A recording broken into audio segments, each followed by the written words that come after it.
More than 1 in 8 men will be diagnosed with prostate cancer in their lifetime. That's a scary statistic, but there are things you can do to lower your risk.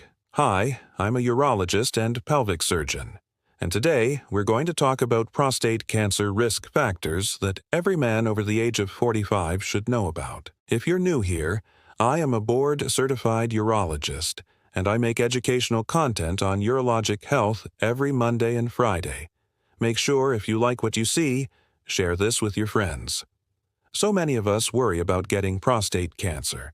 There's a lot of risk factors that can increase your risk, but I'm going to review the most common ones that all men over 45 should really know about. The number one risk factor for prostate cancer is having a family history of it. So specifically, if you have a father or a brother who has had prostate cancer, your risk goes up.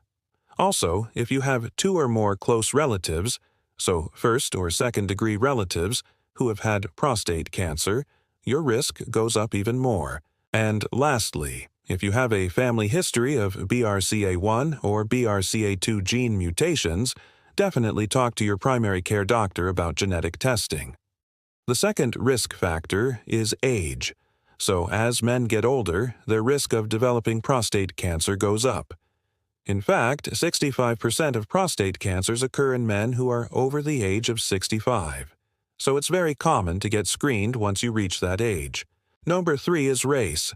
Unfortunately, African American men have almost twice the risk of developing prostate cancer compared to Caucasian men.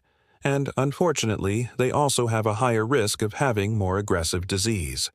We don't exactly know why this is, but it could be due to a variety of things, including environmental factors and access to health care. Next is obesity. So studies have shown that men who are obese actually have a 20% higher risk of developing prostate cancer.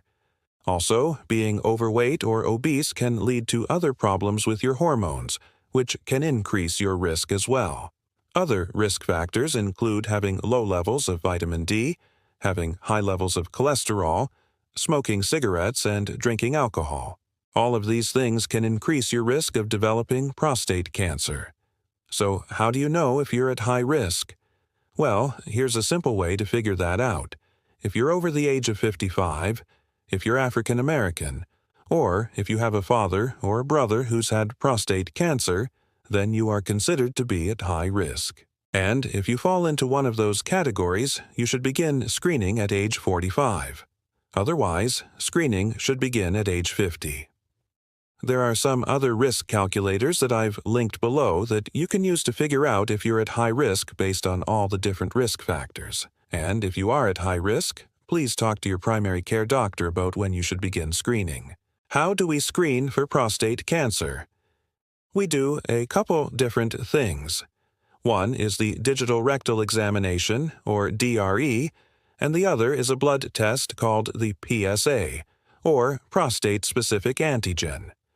For the digital rectal exam, I've talked about this before, but basically your prostate is felt through the rectum to make sure there aren't any abnormalities. And the way we do this is by inserting a finger into the rectum and feeling the prostate. It's not very pleasant, but it's very quick, and it doesn't hurt that bad. The other test is a blood test called a PSA, or prostate-specific antigen. PSA is a protein made by the prostate. And if it's elevated, it could be due to a number of different reasons, including prostatitis, an enlarged prostate, as well as prostate cancer. So if you have an elevated PSA, then your next step is to do what we call a PSA density. And a PSA density is taking your PSA level and then dividing it by your prostate volume. And this gives you a better idea if there is a higher likelihood of cancer. And this is because if you have an enlarged prostate, that may make your PSA level go up just due to the sheer size of the gland. So if your PSA density is elevated, then you're at higher risk for prostate cancer. And at that point, you should proceed with a biopsy if you and your doctor feel that that's appropriate. Bottom line, if you're at high risk, get screened earlier. Talk to your doctor about what your risk factors are and whether you need additional screening tests. And if you're not at high risk, screening should begin at age 50. As always, remember to take care of yourself because you're worth it.